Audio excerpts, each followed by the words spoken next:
শুভেচ্ছা নেবেন। আশা করি ভালো আছেন। প্রযুক্তির দৌলতে মানে অন্তর্জাল, আন্তর্জাল, ইন্ট্রানেট, ইন্টারনেট, এই সমস্ত স্যাটেলাইট, উপগ্রহ, আর্টিফিশিয়াল স্যাটেলাইট মানে কৃত্রিম উপগ্রহ, এই সমস্ত নানান প্রযুক্তির ফলে আজকে এইখানে বসে এই মুহূর্তে আমরা দেশের যত বাংলা চ্যানেল আমরা কিন্তু গ্রাহক হতে পারি এবং দেখতে পারি একই সময়। আর তার মধ্যে একটা প্রতিযোগিতা আছে। কাজেই আমার কাছেও মানে কলকাতা বা পশ্চিমবঙ্গের যত বাংলা চ্যানেল আছে এ টু জি, তাদের কাছ থেকে আমার ইমেল আসে, ফোন আসে যে এইটা নিন, সেইটা নিন, এই সমস্ত নানা রকম ডিল দেয়। আমি নিয়েওছি, একেবারে যে নিইনি তা না, বেশ কবার নিয়েছি।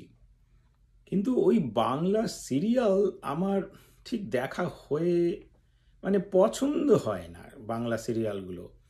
ওই শাশুড়ি আর চার বৌমা একটা যৌথ পরিবারে সকলেই সকলকে বিষ খাওয়ানোর চেষ্টা করছে, মারবার চেষ্টা করছে, আমি ঠিক নিতে পারি না। তো সেইটার জন্য আমার আর ওই বাংলা সিরিয়ালের জন্য শুধু বাংলা চ্যানেল নেওয়া হয় না। আর এখন তো সবই ইউটিউবে পাওয়া যায় মোটামুটি, যেগুলো দেখতে ইচ্ছা করে সেগুলো আমরা নিতেই পারি, দেখে নিতেই পারি। প্রসঙ্গ সেটা না, প্রসঙ্গ হচ্ছে যে আপনি শাশুড়ি আর চার বৌমা এদের গল্প শুনবেন না ইঁদুরের গল্প শুনবেন, এটাই হচ্ছে আমার কাছে প্রশ্ন। কেন বলছি সেটা আমি আসছি একটু পরে। আমি আজকে একটা গল্পের কিছু অংশ খুবই বেছে বেছে পড়ব, যাতে আপনি বুঝতে পারেন গল্পটা কি, এবং আমি শেষের দিকে বলবো কেন এই গল্পটা আমি পড়লাম। আমি একটু একটু করে পড়তে শুরু করি যাতে গল্পটা আপনারা বুঝতে পারেন। অল্পের জন্য বেঁচে গেছে যতীন। আর একটু হলেই ডান হাতের আঙুল কটা ওর ইঁদুর মারা কলে থেতলে যেত। আমাদের দেশে সেই ইঁদুর মারা কল আছে হয়তো এখনো। রেশন আনা ক্যাম্বিসের থলেটা বার করে হাত বাড়িয়েছিল বেঞ্চির তলায়। কে জানতো ওর তলায় ওত পেতে বসে আছে সেই সর্বনেশে ইঁদুর মারা কলটা। লোহার ধারালো দাঁত আঙুলে ফুটতেই চট করে হাত সরিয়ে নিয়েছে, তাই না রক্ষে, মানে সেরকম হয়নি তাও। তো এখন এইটা হচ্ছে যতীন। এবার যতীন সেই জন্য স্ত্রীকে ডাকছে যে কই শুনছো, শীঘ্র একবার এসো তো এখানে। রুক্ষ গলায়, রেগে গেছেন উনি, হাঁক পারছেন। এবারে ওদিকে তো ওর স্ত্রী রান্নাবান্নাও করছেন, তো বলছে যে আমার হাত জোড়া, আমি এখন যেতে পারবো না। বেসিক্যালি কি বলছো বলো, এখান থেকে বললেই যদি হবে তবে তোমায় সোহাগ করে ডাকছি কেন, স্বামী স্ত্রী যেরকম বলে আর কি কথাবার্তা। যাই হোক, বাধ্য হয়ে ওকে আসতে হচ্ছে স্ত্রীকে। স্বামীর দিকে জল খাবারের থালাটা এগিয়ে দিয়ে বললেন, মলিনা বলল, অমন করে হাঁক পারছো কেন, কি হয়েছে, হয়েছেটা কি? হয়নি, তবে আর একটু হলেই মোক্ষম কিছু একটা হতো। অমন করে হাঁক পারছো কেন, হয়েছেটা কি বলছে যখন, তখন যতীন বলছে আর একটু হলেই কিছু একটা হতো। মানে বলল যে এই যে জাঁতা কলটা রেখেছো মুদুর মারার জন্য, এই কি ঘটনা হয়েছে সেটা ওনাকে বলল। তখন ওর স্ত্রী বলছে, ওটা আবার টেনে বার করতে গেলে কেন? না, বার করব না। বার করব কেন, ভেতরে ঢুকিয়ে রেখে দিই, তারপর আমার আঙুল কটা উড়ে যাক, না হয় তোমার পায়ের গোড়ালি। রুটি ছিঁড়তে ছিঁড়তে, মানে ওকে তো ব্রেকফাস্ট এনে দিয়েছে, খেতে খেতে যতীন বলছে আর কি। তখন মল্লিনা তার স্বভাব সিদ্ধ ভঙ্গিতে বলছে, আহারে কি আমার বাক্যি রে। মলিনা স্বামীর প্রতি ভ্রু ভঙ্গি হেনে মেঝেতে উবু হয়ে বসতে বসতে বলল, ধান ভানব মরণকালে দাঁড়িয়ে থাকি ঢেকি সালে। তখনকার দিনে এরকম ধরনের অনেক ছড়া কেটে কেটে কথা হতো বা প্রবাদ। ধান ভানব মরণকালে দাঁড়িয়ে থাকি ঢেকি সালে, কবে তোমার হাত পা কাটবে তাই ভেবে কলটাকে সিন্দুকের মধ্যে পুরে রাখি। তো এই ধরনের কিছু কথাবার্তা হয়েছে।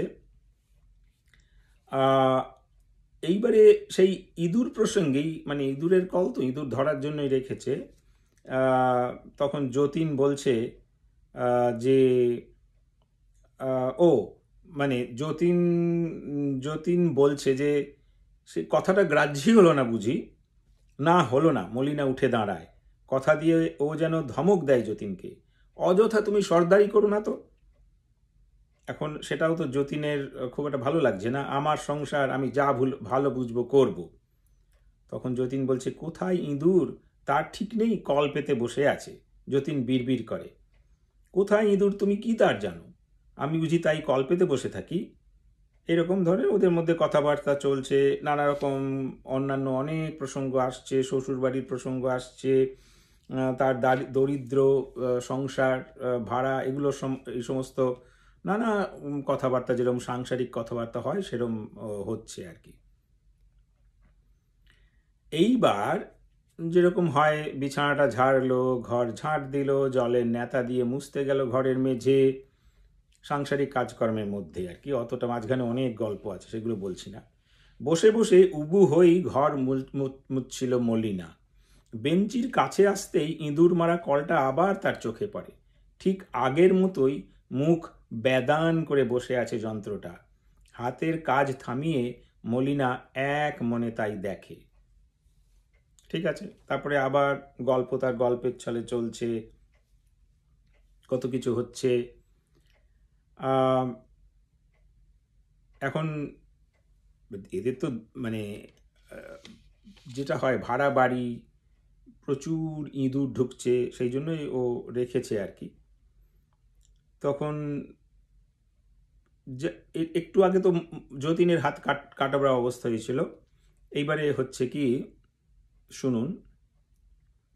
লণ্ঠন নিয়ে মলিনা তখন ঘরের ইতি উতি দেখছে, মানে অন্য কোনো দিন অন্য কোনো সময়, ইস মা গো, ঘরের মেঝের কি ছিঁড়ি, এরকম করে কাজ করছে। তখন হঠাৎ করে ও চিৎকার করে হাঁটে, ও মা গো, হঠাৎ বিশ্রী রকম কোঁকিয়ে উঠল মলিনা। ধর্মর করে চৌকির ওপরে লাফিয়ে উঠতে লাগলো। লণ্ঠনটা চৌকিতে ধাক্কা লেগে ছিটকে পড়ে গেল মেঝেতে। দপ করে দপ দপ করে লণ্ঠনের কাঁপা অসম এলানো শীষটা কাচের মধ্যে কিলবিল করলো। কি হলো, হ্যাঁ? যতীন উদ্বেগ ভরা কণ্ঠে প্রশ্ন করলো। ইঁদুর। মলিনার গলার স্বর দ্রুত, রহস্য ও আতঙ্ক ভরা। ইঁদুর? যতীন প্রথমে বোবা, তারপর তাচ্ছিল্য মাখা তরল সুরে প্রত্যুত্তর দিয়ে অট্টহাসিতে ভেঙে পড়ে। বাবা, যেমন করলে তুমি, আমি চমকে উঠেছিলাম, ভাবলাম না কি জানি সাপ খোপ হবে। এ ধরনের কথাবার্তা চলছে। তখন বলছে যে কই দেখি তোমার হাতটা দেখি, দেখো আমার বুকটা এখনো ধকধক করছে। যতীন হাত দিয়ে অনুভব করলো সত্যিই মলিনার হৃৎপিণ্ড দ্রুত তালে বেজে চলেছে। তখন অবশ্যই যেরকমভাবে আমরা বলি, তোর বউকে বলছে, আশ্চর্য, এত ভয় তোমার ইঁদুরে? তখন উত্তর হচ্ছে, তা বাবু, ভয়ই বলো আর ঘেন্নাই বলো, ওই বিদিকিচ্ছি জন্তুগুলো দেখলে আমার গা গুলিয়ে আসে। এই চলছে। এর মধ্যে হয়েছে কি, ওই তো মেয়েটির বয়স ধরুন 18, আর ছেলেটির বয়স তার থেকে কিছু বেশি। নতুন সংসার, গরিবের সংসার, দরিদ্রতা আছে বা দারিদ্র আছে। এর মধ্যে ওর এক মানে যতীনের এক বন্ধু এসছে, যার নাম বাসুদেব। এই বাসুদেব আসার ফলে তাকেও তো আদর যত্ন, যেটাকে বলে আমরা খাতির যত্ন করতাম না, মানে বাড়িতে অতিথি এলে, সেগুলো হচ্ছে। তখন ওদের মধ্যে যে কথাবার্তা হচ্ছে, সেই কথাবার্তাগুলো থেকে বাসুদেবের কি চরিত্র সেটা ধরা পড়ছে। খেতে খেতে বাসুদেব বলল, আজ পূর্ণিমা, ভাত খাওয়া নিষেধ। কার নিষেধ? যতীন জিজ্ঞেস করছে, তোর গুরুদেবের? না, নিজে থেকেই খাই না। খেতে বসে গল গল করে ঘামতে শুরু করেছে যতীন। বাসুদেবেরও মুখে ঘাড়ে ঘাম জমে উঠেছে। মলিনা চুপটি করে দাঁড়িয়ে দাঁড়িয়ে দেখছে। যতীনের খোলা গায়ে ঘামের প্রাবল্য একটু বোধহয় দৃষ্টিকটুই হবে, অথচ তার পাশেই বসে বাসুদেব, ধবধবে ফর্সা গোলগাল মুখের ছাঁদ লোকটার, কপালটাও তেমন চওড়া নয়। এই হচ্ছে। তা জিজ্ঞেস করছে, তোমার পাখা নেই? এরকম কথাবার্তা চলছে। এবার মলিনা ওর সঙ্গে অনেক কথা বলবে, কথা বলার মধ্য দিয়ে ওর কাছ থেকে কিছু কিছু উত্তর নেবে। তো একটা সময় যতীন জিজ্ঞেস করছে যে আচ্ছা আমি এই জায়গাটা যাই। এখানে বলছে যে জিজ্ঞেস করছে যে মানে যতীন জিজ্ঞেস করছে যে কোথায় ছিলি রাত্রে, বলছে মন্দিরে। তখন এক সাধু বাবার সঙ্গে দেখা, কথাবার্তা বললো অনেকক্ষণ, বয়স হয়েছে তার, আশ্রম আছে দেওঘরের দিকে, গৃহী অথচ সাধু। আশ্চর্য, বাসুদেব যেন কেমন যেন আনমনা হয়ে ওঠে। ব্যাস, আর কি, সাধু মানুষ, বয়স হয়েছে, আশ্রম আছে, তুই একেবারে গলে গেলি। যতীন বলছে দীক্ষাটাও চট করে নিয়ে নিলি না কেন, একটু ব্যঙ্গাত্মক হিসেবে বলছে। আবার বলছে ওর আশ্রমে একটা জায়গা হলো না, মানে আমাদের এখানে আসতে হলো কেন। এটা মলিনা ঠোঁট কুচকে হেসে বলছে আর কি, যে ওর আশ্রমে আপনার একটা জায়গা হলো না কেন, হলো না, আমাদের এখানে আসতে হলো কেন, সেটাই বলছে। তো তখন বলছে না, আমি জায়গাটা খুঁজিনি। তখন বলছে মলিনা বলছে খুঁজলেই পারতেন, আশ্রম না হলে সন্ন্যাসীদের মানাবে কেন, মানে আশ্রমে থাকলেই তো সন্ন্যাসীরা আশ্রমে থাকে, এবং আশ্রমে থাকলে সন্ন্যাসীদের মানায় ভালো। কিন্তু এর অন্য কারণ আছে, পরের দিকে বুঝতে পারবেন। তখন বলছে আমি তো সন্ন্যাসী নই। বাসুদেব বলছে, তখন মলিনা বলছে সন্ন্যাসী নন তো গেরুয়া পরেন কেন? তখন বলি এমনি ভালো লাগে তাই পড়ি, সুবিধেও কম নয়। এবারে দেখুন, সুবিধেও কম নয়, বিনি টিকিটে ট্রেনে চড়ি, কারুর বাড়িতে গেলে দুবেলা অন্ন জুটে যায়, ও প্রণাম করে, 2-4 পয়সা দিয়ে দেয়, মন্দ কি, দিন তো চলে যাচ্ছে। তার চরিত্রটা ফুটে উঠছে আর কি। তাহলে সে কেন এখানে এসছে বৌদ্ধর বাড়িতে, সেটার একটা উদ্দেশ্য মোটামুটি বোঝা যাচ্ছে। তো এই ধরনের যখন হচ্ছে, কতগুলো সংলাপের মধ্য দিয়ে তার চরিত্রটা আরও ভালোভাবে ভদ্রলোক মানে লেখক ফুটিয়ে তুলেছেন। যেমন এখানে বলছে যে যতীন বলছে যে ওর আর কোনো রকম নেই, ঘরে মা নেই, থাকলে তোর বিয়ে দিয়ে দিত, তখন বউয়ের ভেরুয়া হতিস, বউ নেই তাই গেরুয়া ধরেছিস, এটা ওকে বলছে আর কি। তো সেই কথাবার্তা যখন চলছে, তখন বাঁকা সুরে মলিনা বলছে বেবাগী লোকের বউতে কি যায় আসে, কথায় আছে না তাই, থাকলে সর না থাকলে পর। তো এই কথাটা ওর তো ভালো লাগেনি, মানে বাসুদেবের। তো যখন মুখ ফসকে ওই কথাটা বেরিয়ে গেল, তখন সে বুঝতে পেরেছে যে বলাটা খুব যে ভালো হলো তা না, কেমন করে যেন বেরিয়ে গেল। মলিনা নিজেও বুঝতে পারলো, ভাবছে জীবকে কি আর সবসময় রাস বেঁধে রাখা যায়, কখনো কখনো আলগা তো হয়ে যায়। তো এর ফলে একটা ভারী পরিবেশ শুরু হলো, যখন সে বলল যে বেবাগী লোকের বউ থাকতে কি যায়, বউতে কি যায় আসে, কথায় আছে না, থাকলে সর না থাকলে পর। তো এইটা যখন হচ্ছে, তখন একটা যেটাকে বলে একটা ভারী পরিবেশ হয়েছে, তৈরি হয়েছে। তো তারপরে আবার গল্প তার নিজের গতিতে চলছে, এবং একটা সময় এলো যে ওর মানে যতীন, ওর কিছু টাকা পয়সার তো অভাব খুব, সেই টাকা পয়সার জন্য ওকে আলটিমেটলি একটু কলকাতায় যেতে হবে আর কি, কলকাতায় যেতে হবে, এবং সে যেতে বাধ্য হলো। হ্যাঁ, অনেকটা পাতা কয়েকটা ছেড়ে দিয়ে বলছি, লং স্টোরি শর্টের মতো ছেড়ে যেতে বাধ্য হলো। মানে ও বলল যে বাসুদেবকে বলল তুই তো আছিস, ভালোই হলো, তাহলে তুই থেকে যা, আমি যাচ্ছি, কলকাতায় যাচ্ছি, কিছু টাকা পাবে, সেই টাকাটা নিয়ে আসলে তো ওদের সুবিধে হয়। সাধারণত বউকে ওরমভাবে রেখে তো কেউ যায় না। তো সে গেছে, এবং সেটা বউও খুব একটা পছন্দ করেনি। এবার বউ মানে রাত্রিবেলা যখন এখানেও কিন্তু বাসুদেবের একটা চরিত্র আবার ফুটে উঠবে। বউয়ের সবসময় ভয় যে বাসুদেব যদি তাকে কিছু করে বসে। এখন এইখানে একটা ব্যাপার আছে, বাসুদেবের আগে একটা বিয়ে হয়েছিল, এবং তখনকার দিনে একটু সংস্কারও তো ছিল, মেয়েটি ছিল বাল্য বিধবা, ছোটবেলায় বিধবা হয়েছিল। তা ওই যেহেতু পয়সা কড়ি আছে, সুন্দরী, সেই হিসাবে একটা বিয়ের সম্বন্ধ এসছিল, প্রেম প্রেমের ব্যাপার থাকতে পারে, যাই হোক, কিন্তু মেয়েটি বাল বিধবা বলে বিয়ের ইচ্ছাটা তারই। ওকে, তার মানে বাসুদেবের ইচ্ছা ছিল, তবু মা গোপন কথাটা জানতে পেরে আঁতকে উঠলেন। হলোই বা সুন্দরী, সমাজ ধর্ম জলাঞ্জলি দিয়ে সুন্দরী ঘরে আনতে হবে, এমন কথা কি কেউ শুনেছে? এইভাবে আলটিমেটলি হলো কি, সে তার বাসুদেবের মার এত দৃঢ় আপত্তি যে সেই বিয়েটা হলো না আর কি। এবং এবং এমন সময় হঠাৎ হঠাৎ বাসুদেবের মা মারা গেলেন এবং তখন ছেলেও বিভাগী হয়ে বেরিয়ে পড়লো। এই হচ্ছে বটম লাইন। তো যখন বাসুদেবকে মলিনা জিজ্ঞেস করছে এই কি ঘর ছাড়ার লক্ষণ, কারণ ওনার যেটা মনে হচ্ছে উনি নিজের ঘর ছেড়েছেন, কোনো দায় দায়িত্ব নেই তো এখন আর, কিন্তু হয়েছে কি, তিনি নিজের ঘর ছেড়েছেন বটে, কিন্তু জুড়ে বসেছেন অপরের ঘরণী। এটাই ওর মনে হচ্ছে, মানে মলিনার মনে হচ্ছে। এবং প্রথম যেদিন এলো তখনই ওর যে চেহারা সেটা দেখে তার মধ্যে একটা ভেতরে ভেতরে মনের মধ্যে একটা বিষিয়ে গিয়েছিল। আর মনে হয়েছিল যেটা প্রথম দর্শনেই, যে উনি বলছেন যে প্রথম দর্শনেই যাকে দেখে পিত্তি জ্বলে গিয়েছিল তার গেরুয়া বসনের ঘটাপটায় ভেক ভরং ছাড়া আর কিছুই যে আছে মলিনা তা কিছুতেই বিশ্বাস করতে পারিনি। সে যেন পুরোটাই একটা 2 নম্বরই একটা চরিত্র, ভেক আর কি চরিত্র।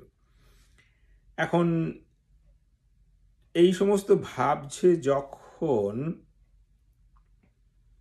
তখন ও যখন রাত্রিবেলা শুতে যাবে, তখন ভাবলো একটা কাজ করা যাক। ওই যে দরজাটা বন্ধ করে, ওর ঘরের দরজাটা বন্ধ করে ও তো শুতে যাবে, একটা কাজ করুক, ওই ইঁদুরের যে কলটা আছে, যে কলটা দিয়ে ইঁদুর ধরা হয়, সেই কলটা দরজার এপারে রেখে দেবে, যাতে যদি, কারণ ওর হাজব্যান্ড তো কলকাতা গেছে, যতীন তো কলকাতা গেছে, তো যদি কোনোভাবে রাত্রিবেলা ওকে আক্রমণ করার চেষ্টা করে, ঘরে ঢোকার চেষ্টা করে, ওই অন্ধকারে দেখতে পাবে না, পাটা ওই জাঁতা কল, যেটা ইঁদুর মারা কল, সেই কলের মধ্যে লেগে আঘাত হবে এবং তাতে ও বুঝতে পারবে। এই একটা সতর্কতামূলক ব্যবস্থা হিসেবে ও নিল। তো যেহেতু ওর চরিত্র সম্বন্ধে, মানে বাসুদেবের চরিত্র সম্বন্ধে ওর একটা বড় সংশয়, সব সময় ভয় আছে, রাতে ঘুমোচ্ছে না, ভয় আছে। এবং একটা সময় পা টিপে টিপে উঠানে নেমে এলো মলিনা। অনেক বড়টা, গল্পটা কিন্তু বেশ বড়, কিন্তু তার মধ্যে আমি সবগুলো নিচ্ছি না, শুধু 2-1 অংশ নিয়ে বলছি।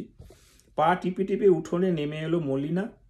ও দেখতে যেটা পেল, বাসুদেব ঘুমাচ্ছে, তার চোখের পাতায় ভোরবেলার প্রগাঢ় ঘুম, ঠোঁটের কোলে একটু মিষ্টি হাসি। হয়তো স্বপ্ন দেখছে, কার স্বপ্ন, যাই হোক, এটা ও যা ভাবছে, কিন্তু এটুকু বুঝল যে ওকে বা ও দরজায় টোকা মারা বা ঘরে ঢোকার চেষ্টা করা বা কোনো রকম কিছু করার সে কিন্তু কোনো চেষ্টা করে, সে ওই উঠানেই সারা রাত যেরকমভাবে শুয়েছিল সেইভাবেই ঘুমিয়ে পড়েছে।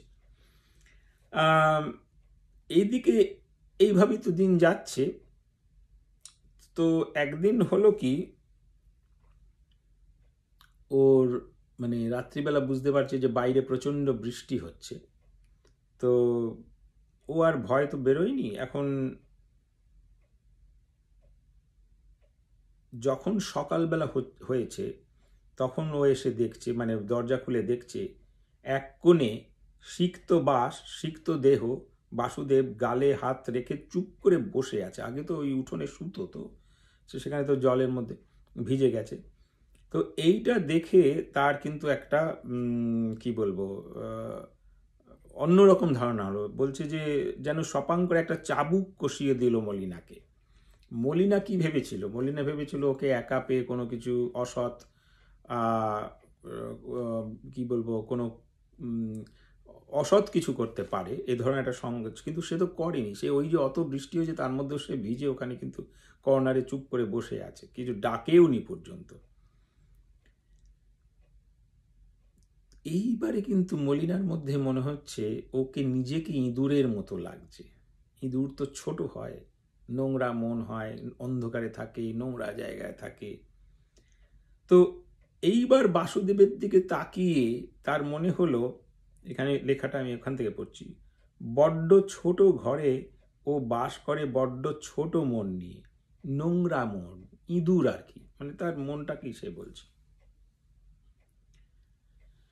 বাসুদেবের পাশে এসে মলিনা ডাকে, এ কি এমনি ভাবেই বসে আছেন সারা রাত? ছি ছি ছি, আপনি কি বলুন তো, সারা রাত এভাবে বসে থাকলেন, একবার তো ডাকতে হয়, আমিও তো মরণ ঘুম ঘুমিয়েছি। এখন মনে রাখবেন, ও কিন্তু সারা রাত দুশ্চিন্তায় থাকে যে এই বোধহয় একটু আওয়াজ হলেই ভয় পায়, এই বোধহয় টোকা মারলো, এই হলো একটা কি বলবো, ইনসিকিউরিটির মধ্যেও ভুগছে সেই সারা রাত। কিন্তু সে তো করেনি বাসুদেব সেরকম। এইবার আহ, মানে আর একদিনের কথা হচ্ছে, সেদিন মাঝরাতে যতীনের পাশ থেকে উঠে মলিনা, তখন মানে যতীন তো চলে এসছে, সেদিন মাঝরাতে যতীনের পাশ থেকে উঠে মলিনা দরজার খিল খুলতে গেল নিঃশব্দে। ওর খেয়ালও নেই যে এতদিন ধরে ওই দরজার খিলটার পাশে ইঁদুরের জাতাকলটাকে রেখে দিচ্ছে। কে জানতো আজও দরজার দোরগোড়ায় ইঁদুর কল পাতা আছে, মনেও পড়েনি ঘুণাক্ষরে মলিনার। ইঁদুর কলে পা পড়ল, ওর নিজেরই পাটা পড়ে গেল। করাতে দাঁত কামড়ে ধরেছে মলিনার পা, কঠিন কামড়। পায়ের পাতা যেন থেঁতলে গেল, কি তীব্র যন্ত্রণা। কোকিয়ে উঠল মলিনা। যতীন অঘরে ঘুমোচ্ছে, কোনো সারা শব্দ নেই। যাই হোক, আবার গল্প তার গতিতে চলছে। এখন এদিকে হয়েছে কি, ওই যে বৃষ্টিতে ভিজেছিল না প্রচণ্ড, সেটার কারণেই হোক বা সিজনাল যে ওই যে বসন্তকালে বসন্ত হয়, ওই যে কোনো কারণেই হোক, বাসুদেব ঠিক করলো যে সে চলে যাবে। তখন বলছে, কেন চলে যাবি? বলছে, না, আমার গাটা খুব গরম হয়েছে, জ্বর হচ্ছে, মনে হচ্ছে বসন্ত হতে পারে, আমি এখানে থাকলে তোদের বসন্ত হয়ে যেতে পারে, আমি চলে যাব। দেওঘরে গাড়ি এলে আমি দেওঘরের গাড়ি চলে গেলে ফিরে আসতে হবে, মানে দেওঘরে যাবি আর কি, দেওঘরের গাড়িটা আসবে, মানে ট্রেন আসবে, আমি যদি মিস করি তাহলে আমি তো ফিরে আসতে হবে। ও থাকতে চাইছে না, কারণ এদের যদি বসন্ত হয়ে যায়। তাহলে দেখুন, ওর চরিত্রটা কিন্তু খারাপ নয়, আমার তো পড়ে সেটা মনে হচ্ছে না। এখন এই যে যতীনের মলিনার পাটা ইঁদুর জাঁতাকলে পড়লো, তার কারণ তো হচ্ছে প্রচণ্ড সন্দেহ যে যদি স্বামীর অনুপস্থিতিতে একটা পরপুরুষ ওকে কোনোভাবে বিরক্ত করে, ঘরে ঢুকে ঝামেলা করে, এই সমস্ত জন্যই তো রেখেছিল। কিন্তু রাখতে রাখতে রাখতে রাখতে ভুলেই গেছে যে প্রতি রাতে ওটা রাখা হয় বা ওই দরজার কোনায় থাকে, তাতেই তার নিজের পা কাটলো। যাই হোক, যখন পায়ে খুব যন্ত্রণা হচ্ছে তখন যতীন, এদিকে তো ও চলে গেছে, ওই বাসুদেব চলে গেছে ট্রেন ধরে, তখন জিজ্ঞেস করছে যে কোথায় সেই সর্বনেশে যন্ত্রটা, মানে ও তো পায়ে যেটা কাটলো আর কি। তখন স্বামীর দিকে খানিকক্ষণ তাকিয়ে মলিনা ধীরে ধীরে খাটের তলায় বলল, ধীরে ধীরে বলে, খাটের তলায় নেই। কোথায়, মানে খুঁজছে কোথায় গেল। বলছে, কোথায় তবে? বলছে ফেলে দিয়েছি জানলা দিয়ে। তখন বলছে, সত্যি? মানে সত্যি ফেলে দিয়েছো? বিশ্বাস হচ্ছে না। আস্তে আস্তে মাথা নাড়ে মলিনা, বলে, হ্যাঁ সত্যি। তাহলে তোমার ইঁদুর? মানে ওকে জিজ্ঞেস করছে আর কি। এইবার এই কথাটার মধ্যে যে একটা ব্যঙ্গ ভাব আছে সেটাও বুঝতে পারে। এবারে লাস্টের 4টে লাইন আমি পড়ব। স্বামীর কথার জবাব দেয় না মলিনা, মনে মনে ভাবে, ওর ইঁদুর তো বাইরে নেই, ঘরেই আছে, কুরকুর করে কাটছে দিন রাত। কত যে ক্ষতি করেছে তার কি লেখাজোকা আছে? না থাকবে কোনো দিন? আরও কত হয়তো করবে। কিন্তু যতীন একটুর জন্য, ও তো নিজের পায়ে লেগেছে, কিন্তু যতীন তো আগেবারে বেঁচে গিয়েছিল, সেটাই ও স্বামীর প্রতি যে ভালোবাসা, সেই জন্য ভাবছে যাকে আমার পায়ে লেগে গেছে, কিন্তু যতীন একটুর জন্য বেঁচে গেছে, এই তার ভাগ্যি। আর এইটা লেখা হয়েছিল গল্পটা উত্তরসূরি বোধহয়, আমি ঠিক জানি না উত্তরসূরি কোন একটা মানে পর্ব না কাগজ, আমি অতটা বলতে পারবো না, কিন্তু 1952 সালে। আর এই যে পুরো গল্পটাতে এই যে ইঁদুরকে আনা হয়েছে, ইঁদুরটা কিন্তু একটা উপলক্ষ মাত্র, রূপক মাত্র।